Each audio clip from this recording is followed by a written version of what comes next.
And I did say I was going to do a giveaway, so I've got 3 prizes up for grabs. So what is going on, guys? Welcome back to the channel and welcome to another modification video. So today I've not got 1 mod, not 2 but 3 mods, so make sure you get comfy and grab something to eat. Maybe, you know, hit that subscribe button down below because I'm nearly at 500 subscribers, so it'll really mean a lot if you could help me get there, and we'll get straight into it.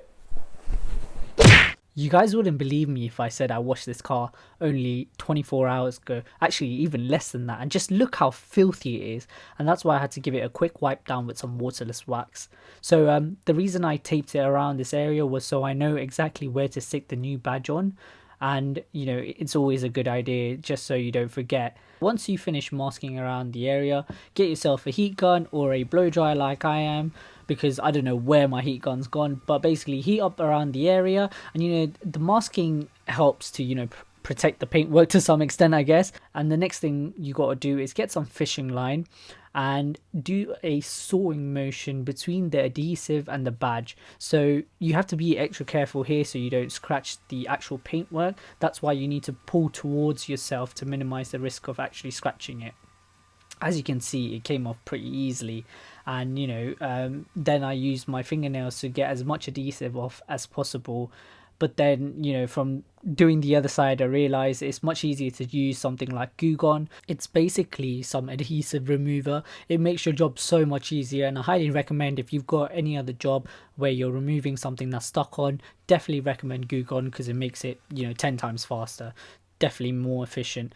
As you can see, I was trying to be a perfectionist and tried to remove as much of the the adhesive as possible, purely because I didn't want any small bits to make it lumpy when I stick on the new adhesive. And one thing to note is that you should probably use some rubbing alcohol to clean up the area, otherwise the new badge would probably not stick on if there's any excess residue left from the Goo Gone. So I'd highly recommend using some rubbing alcohol to wipe it down beforehand, and simply just pull out the new badge and stick it on. It's that simple, really. Hi guys, so I camera died, so I'm filming on my phone now. So what you have to do is first you take off the 6 T25 bolts, and you'll be able to pull your bumper back a bit, like so. And then you have clips here. I've already removed the grill, but basically you've got 3 clips above, 2 to the side, and then 2 more on the bottom. So how I did it was I worked through the top, I went in through this way and used a flathead screwdriver to push the clips out. So once I worked out the tops, I was able to work through the sides, and then obviously you would have most of them out at that point, and then you could go through the, you know, the back of the grill to push the bottom ones out. So it's quite straightforward. That's what you do to remove the grill. So as you can see, you've got 3 clips to the top,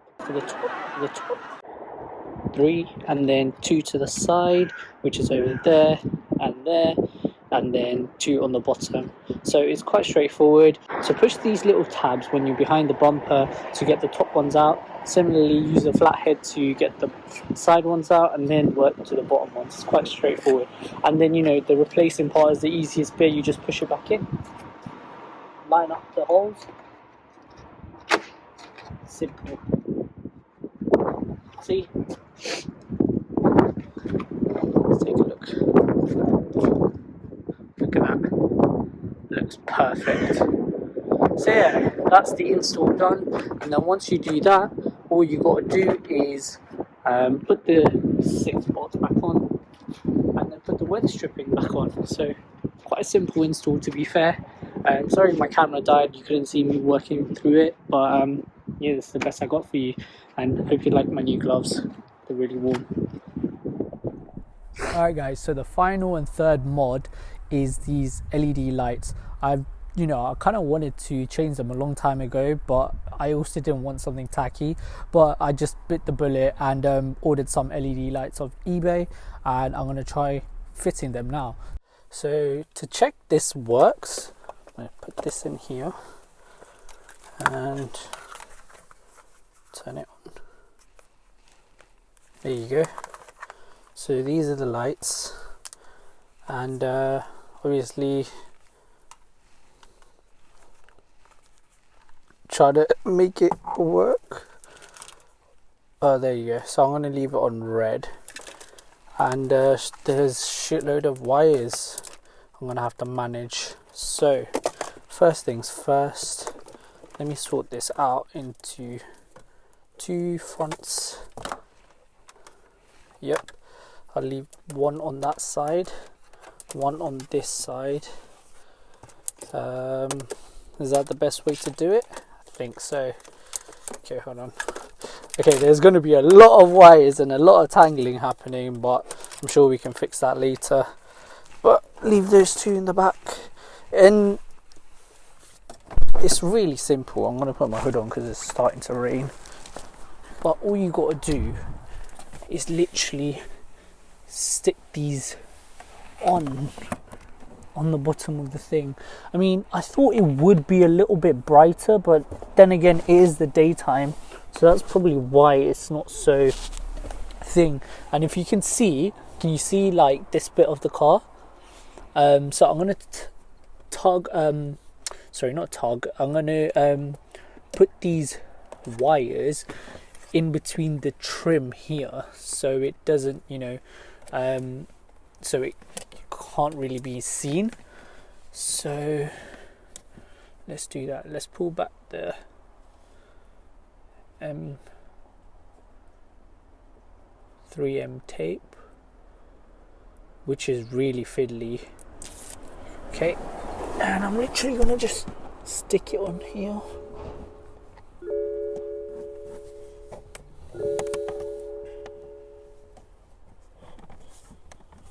There you go. Stick it on.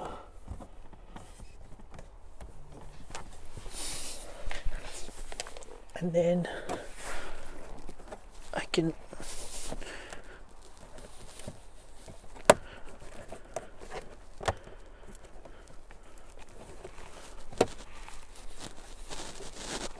probably should have brought a trim tool with me, but I'm gonna manage for now. And yeah, so that's one done. Literally gonna have to leave the unit somewhere in here, so what I'm gonna do is literally, it's just peeling back this 3M tape here. This one's coming out a bit easier, and just stick it on the tray.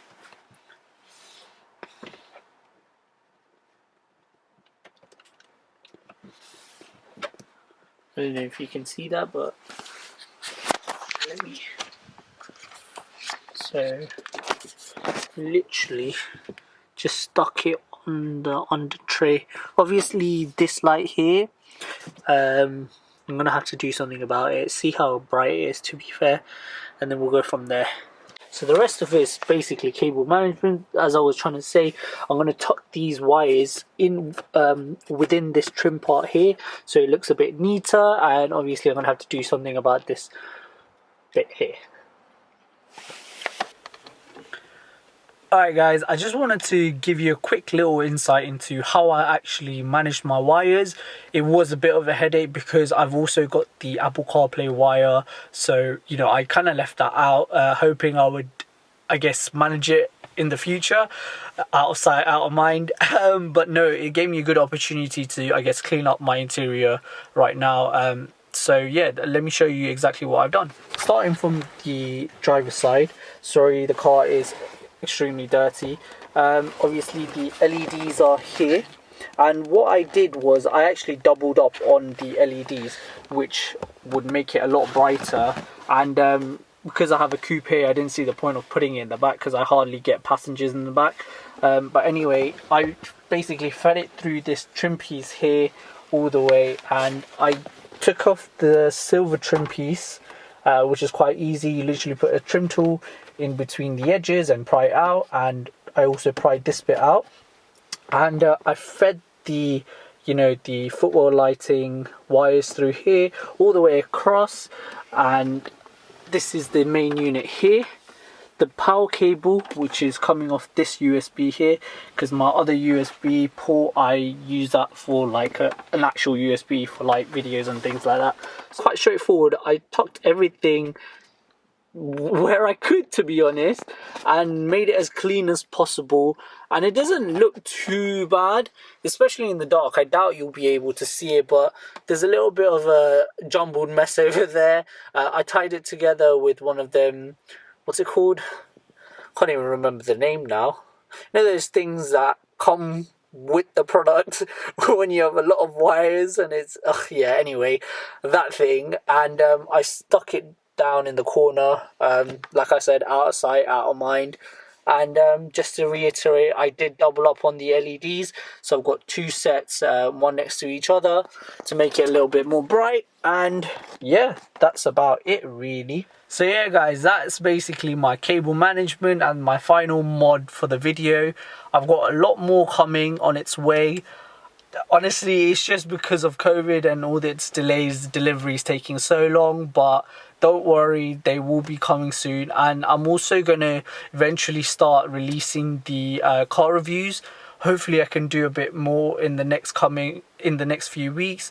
Hopefully, you know, the lockdown restrictions are eased and whatnot. So yeah, hope you guys enjoyed this video. I'll leave a link in the description for all the mods I've done today. Last thing to note is that I've nearly reached 3k followers on Instagram, and I did say I was going to do a giveaway, so I've got 3 prizes up for grabs. Alright guys, so I just wanted to explain a little bit about the giveaway. It's really easy to enter. You get 4 different types of entries. So the first one is if you follow all 3 Instagram accounts, you get 1 entry. Another entry for subscribing to my YouTube channel, and another entry for tagging 2 friends in the Instagram post. You can also share it on your Instagram story, tagging me, don't forget, because otherwise I won't know if you actually did share it on your story. And you can tag as many, you know, friends as possible. So for every 2 friends you tag, you get an extra entry. And I'm just gonna say, yeah, like I said, it's unlimited entry, so go ham.